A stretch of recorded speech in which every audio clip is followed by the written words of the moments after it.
சையதுனா தாவூத் அலைஹிஸ்ஸலாம் அவர்களுடைய தந்தை யார் என்று கேட்டால் ஈஷா. தாவூத் அலைஹிஸ்ஸலாமுடைய தந்தை ஈஷா.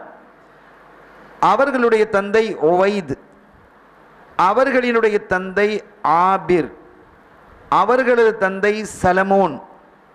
அவர்களுடைய தந்தை நஹ்ஷூன். அவர்களுடைய தந்தை ஒவைனாதப். அவர்களுடைய தந்தை இரம். அவர்களது தந்தை ஹஸ்ரூன். அவர்களது தந்தை ஃபாரித். அவர்களுடைய தந்தை யகூதா. யகூதாங்கிறது யாக்கூப் அலைஹிஸ்ஸலாமுடைய மூத்த மகனார். அவர்களுடைய தந்தை சையதுனா யாக்கூப் அலைஹிஸ்ஸலாம். அவர்களுடைய தந்தை சையதுனா இஸ்ஹாக் அலைஹிஸ்ஸலாம். அவர்களுடைய தந்தை சையதுனா இப்ராஹிம் அலைஹிஸ்ஸலாம். ஆக யாக்கூப் அலைஹிஸ்ஸலாம் தான் பனி இஸ்ராயேல் துவக்கம். ஆக இப்ராஹிம் அலைஹிஸ்ஸலாம் அவருடைய மகனார் இஸ்ஹாக் அலைஹிஸ்ஸலாம். இஸ்ஹாக் அலைஹிஸ்ஸலாமுடைய மகனார் யாக்கூப் அலைஹிஸ்ஸலாம். யாக்கூப் அலைஹிஸ்ஸலாமுடைய மகனார் யகூதா. யகூதாவுடைய மகன்